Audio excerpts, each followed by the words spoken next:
Today I'm going to tell you a story of a girl who lost almost everything and most people don't even know about it. And that girl is me, by the way. So I have always been very good at saving face. I have always been very good at showing strength and independence. And most people thought that when I said I lost everything after my marriage, they always thought it's all emotional. But no, it was also financial. So a while back, I found myself asking a friend for money and he was shocked, beyond shock, because he knows I'm not like that. I've lived years without asking a penny from anyone, without a single debt. But then here I was asking this friend for a huge sum of money. And he knew immediately that Tess had hit rock bottom because he knows how I feel about asking for money. In this video, I am going to tell you how I am building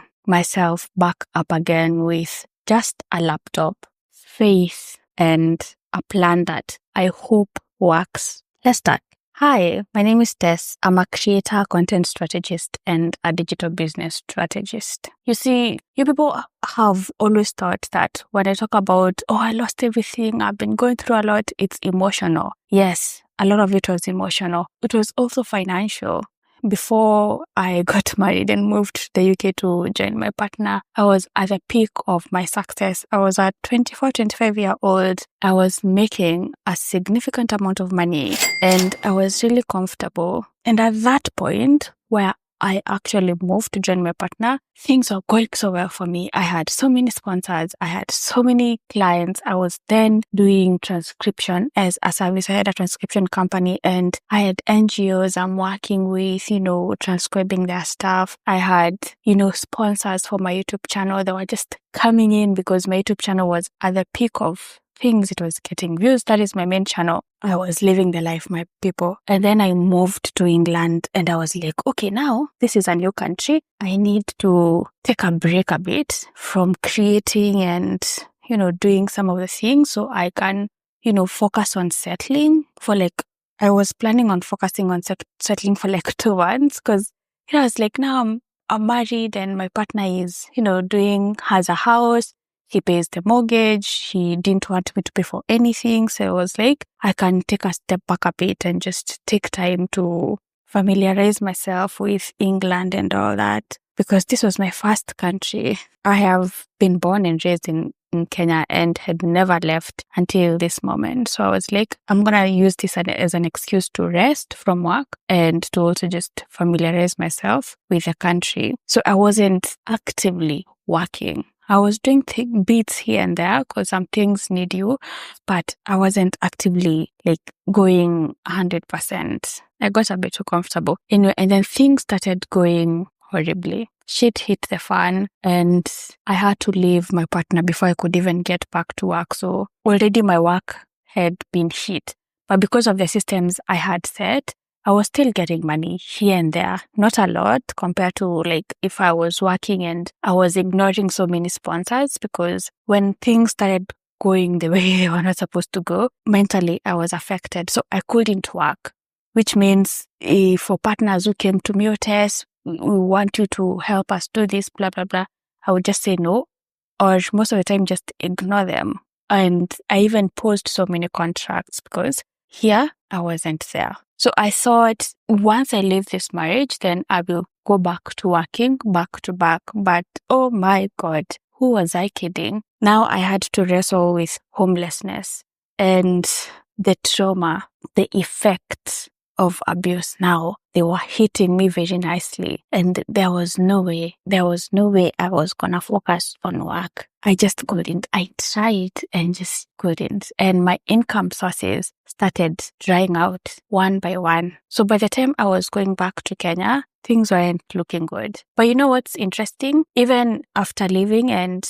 even going to Kenya, you couldn't find me asking my friends or anyone for money. I was still just trying to use what I had, the little that was coming in, to sustain myself. And I really, really tried. Eventually, if you're not working, especially if you're self-employed and you have a business, if you're not showing up for your business actively, things die. Especially if your business is content driven. because most of my clients came from my YouTube channel, whether it was consultations, whether it was transcription clients, whether it was sponsors for my videos. They came through my videos. And if I'm not making more videos, which that means eyeballs, engagement goes down, views go down, few people see your content, you're less likely to get clients. And even if you get clients, you're not in a position to deliver, to provide services, to make videos. And so by the time I was coming to Kenya, the coffers were empty. Kenyans know.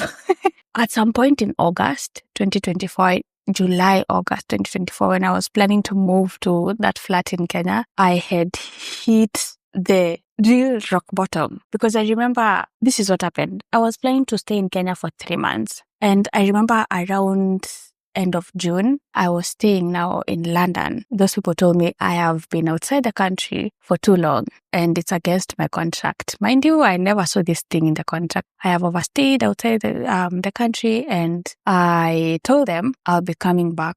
So I decided, okay, let me now go back, because, I don't want to be kicked out. I still didn't have another place to live. I had to move out. So I couldn't go back to London, to that flat, because I was given options and the best option was to move out. So I moved out. I remember asking my friend in London to just go to my flat, and I sent her the key from Kenya, and she removed stuff from that little flat and put them in a storage locker. That exercise, me sending the key, my friend going to London and packing for me, and then getting a vehicle to move my stuff from that location to a storage location, and to pay for the storage locker. And it was so expensive. I remember I had to pay for it monthly. I was also in a contract to pay for, Wi-Fi that I couldn't get out of, even though I was not using it. And I spent so much in that period trying to just get my stuff to the storage locker, and I was out completely,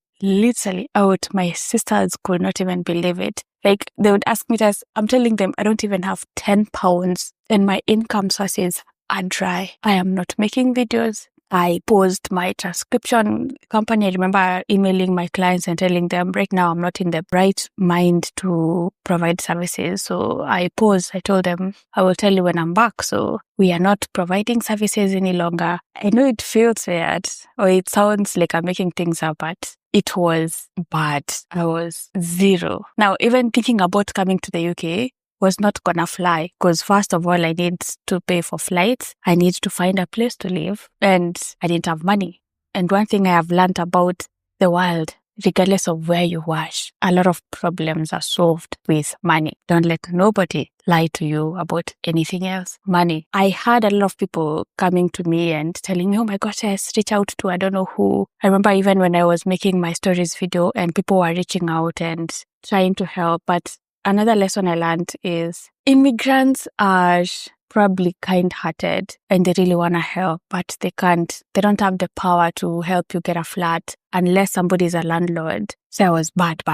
I moved into that flat and I started working, and my financials started coming back. Not much. Remember, I had a target amount I needed for me to rent in England and come back. Because I was self-employed, I could not rent normally. I knew I would have to pay like 6 months rent in advance. That is not small money. What do you have against me, universe? Because at some point, my life had, started coming, like financially, I had started seeing light at the end of the tunnel. And then guess what happened? My channel YouTube starts removing videos. And this is early this year. YouTube starts removing videos from my channel, saying they violated their policies. And then they remove over 20 videos, my best performing videos, removed. Before I could process that, my channel is demonetized. Another income source wiped out, just like that. Transcription, not applicable. Died. YouTube, not applicable.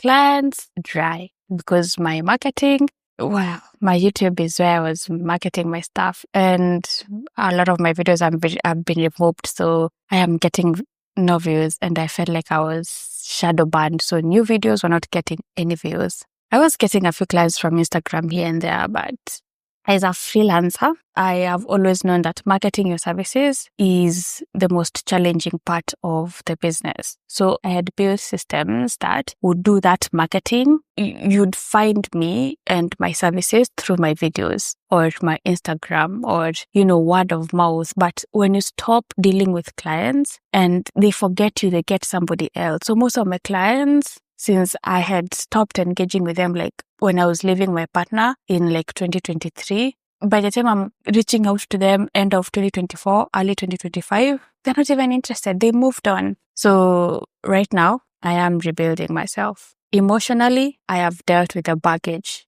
Now we're dealing with the financial baggage. Employment is not my portion. I'm a freelancer. I have skills. Okay. And I guess we have to just start afresh, whether it's on YouTube, creating products, now looking for new clients. And when I got back to it, by the way, I realized that I have outgrown a lot. I have outgrown transcription. I have been freelancing for years, man, for almost 10 years. And I felt like, sometimes, Tess, a change is as good as a rest. We need to change. We need to change the services we are offering. How? Like, you can't freelance all your life. I mean, you can, but it gets exhausting. The joy is not there anymore. You need new challenges. That's how I work. I need a new challenge to just stay motivated. And so I was like, now I don't want to do transcription again. What do we do? And now I had to rebrand, because I am a skilled content creator. I understand how the platforms work. So we went into content strategy and digital business strategy because I have built two successful digital businesses from transcription to content to a content business. And I do understand how the ecosystem works. And so we rebranded, we started afresh. So right now, the girl you see, oh my God, can you see my flat? My flat is literally empty. I forgot to. Yeah, this is where we are at. I buy one thing at a time, like I got a fridge and washing machine and a desk. So I buy one thing at a time. This tells you exactly where I am at financially. But I am talking about this right now because I am an expert in saving face and showing the world that I am strong and resilient and I got this. And most of the time I do, but it's come to a point where strength and resilience, they are not badges of honor anymore. It gets exhausting to always be strong and resilient and to always look like you got a shit together. And I'm just tired of that. And so I'm like, you know what? This is where I'm at. I'm going to talk about it. So if you think Tess is balling, Tess is not. It's a bit weird because I am the make money online person, or rather I used to be. I am trying to move away from that. For you to make money, you need to be in the right mindset, to be in a conducive environment, and to know how you're going to make that money. Once you have a plan, then now you execute. And I am at the point where now I am executing.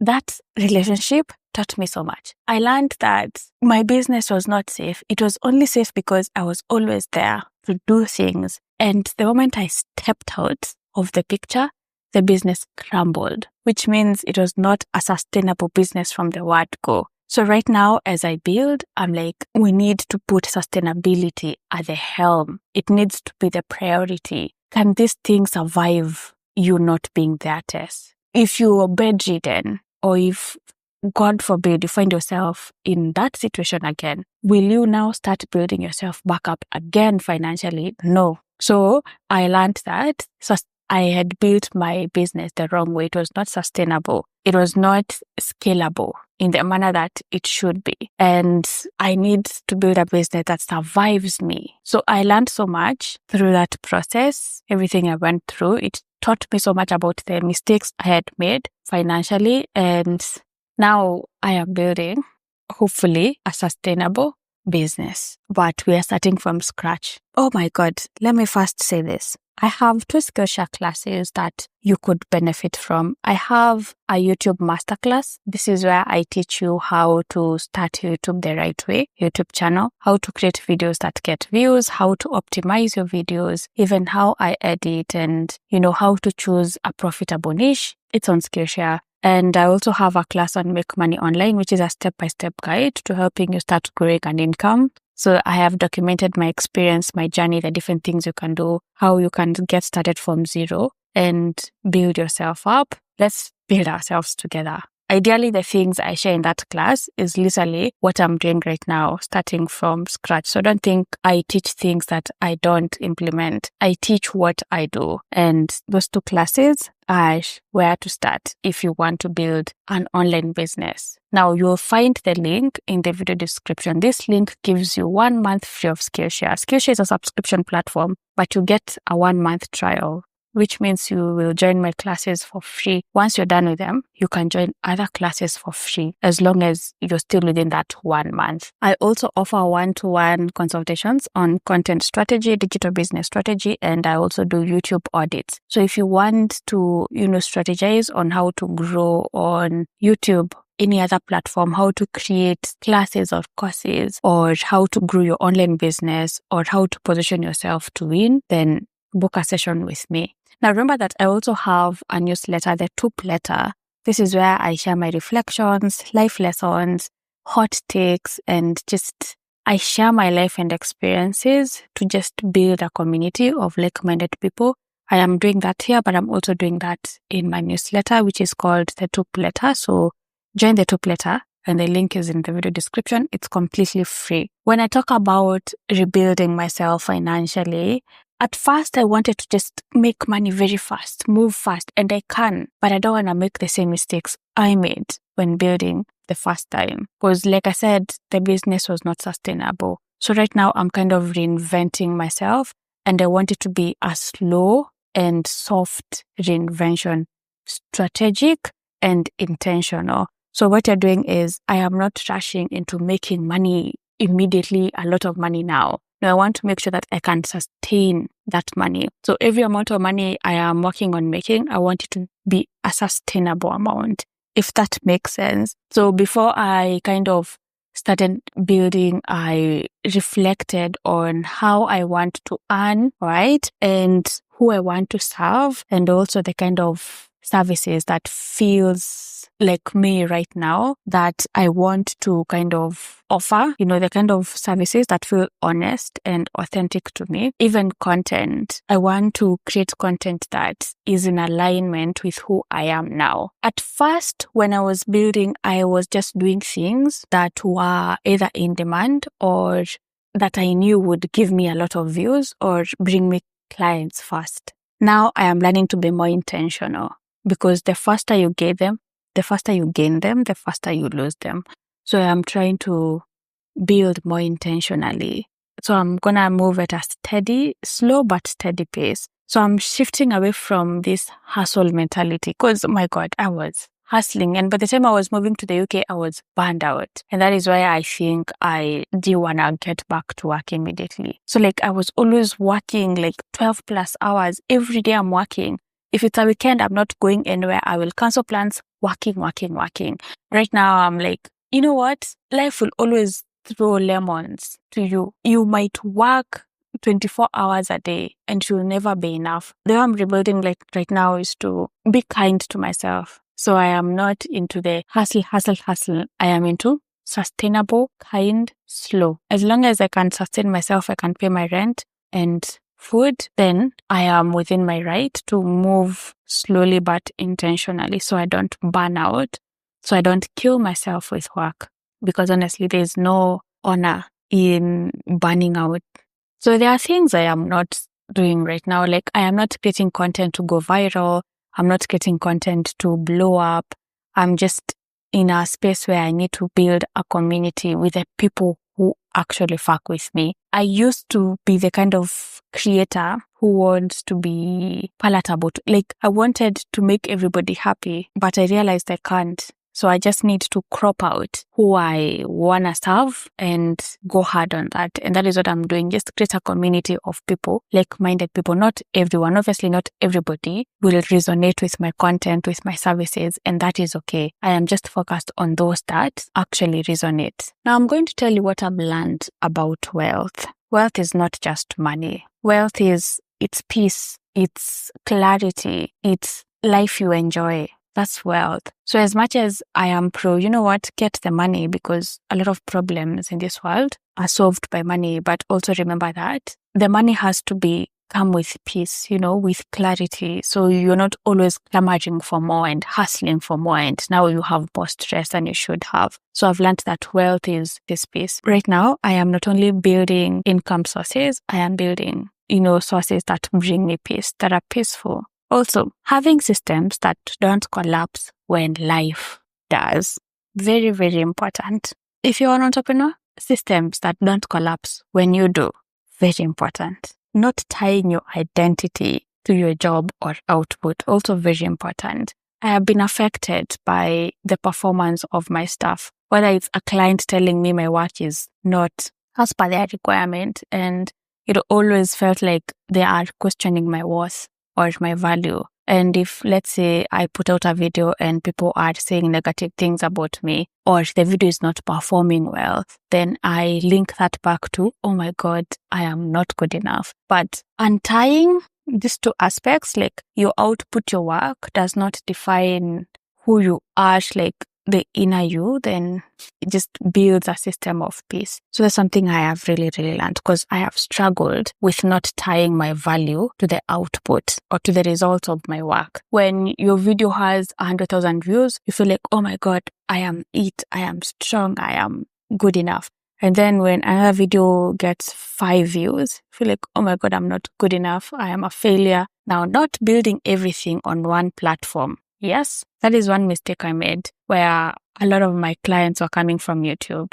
A lot of my income, although not directly from YouTube like AdSense, was coming from YouTube because I was getting sponsors. And when, like, recently my YouTube was demonetized and videos removed, and then I stopped creating, it showed me that I had built my house on somebody else's land, and that is not sustainable. I am going towards not putting all your eggs in one basket, creating offers that align with the life you want, not trends. Right now, I just want to live the life I want. And everything I am offering, my services, the content I'm creating, has to be in line with the life I want. I want to serve, but I don't want to kill my needs and my wants while at it, because that is what creates the disconnect between, content or services and you. And then you start withdrawing. At some point, you get tired of doing something that you're not aligned with. Going forward, I just want to do things that align with my life. And if in future my priorities change or I morph into a different version of myself, then I will align what I'm offering to that version of myself. So I've given myself permission to reinvent myself. I don't have to always be Tess, the make money online expert. I am tired of that. I am tired of being an expert. I am reinventing myself, and I'm allowing myself to do that, to align the things I am offering, the things I'm doing with who I am now. So that's ideally the things I've learned. I feel like whatever I went through was not coincidental. It was important for my growth. It was painful as fuck. I don't want to ever go through that again. But I'm going to admit, it's sharpened me in more ways than I can talk about in this video. And I'm so grateful for that. And so I am just taking every lesson learned from that experience, that process, and building a better life. Now that I am where I want to be mentally, now I can work towards being where I want to be financially, but this time in a sustainable, in a slow, steady, peaceful manner. I don't know what your process is. How are you building wealth? How are you building your financial sustainability? I don't know whether a lot of your entrepreneurs, maybe you are employed. What are your goals for the future financially? Like, do you relate with some of the things I've shared? Are you burning yourself out to reach goals? Because let me tell you, I have analyzed and really been thinking about life, and I've realized life is an empty canvas. You don't have to kill yourself for anything. Build a life that you're happy with. You don't have to be the richest person to be happy. So I don't think burning yourself out makes any sense. I have done that for years, and I have hustled like crazy, and I lost it all. So I've learned that what really matters is you being happy with where you are right now. Like me in my flat, most of the time, like before this version of Tess, I'd be so pressed to, furnish and buy things. And I'd be so stressed if I didn't even have a sofa. But right now, I've been staying like this for, I think, 2 months now. And I am okay. I am not losing any sleep. I am okay. How is your process? What do you think? I really want us to engage on these matters, not just to end the conversation when the video ends, but to continue the conversation in the comment section. So let me know what your thoughts are. Any advice for me? Your goals? What do you relate with? What don't you relate with? Those who like to bash me, you're welcome. I will see you in my next video.